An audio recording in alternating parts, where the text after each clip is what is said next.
如今不仅农业实现机械化，就连畜牧业也实现了机械化。就拿绵羊来说，场面相当壮观。这是一个绵羊处理设备，当绵羊经过通道的时候，机器自动把绵羊撂倒固定，工作人员拿着剃刀把绵羊尾部的毛剃光，让它们屁股通风透气，减少疾病的产生。完成之后，工作人员踩住底部，机器自动归位，绵羊身体被翻正，就可以离开继续撒泼了。当然还有绵羊清洗机器，连接水管，打开开关后设置一个通道，让绵羊一只一只通过，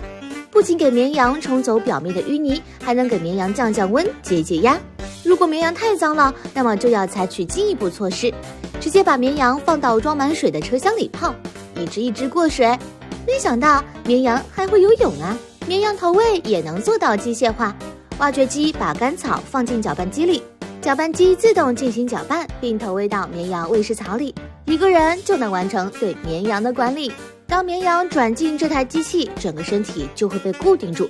接着工作人员把它翻转，绵羊已经没有反抗的能力，此时再给绵羊喂药，百试百灵。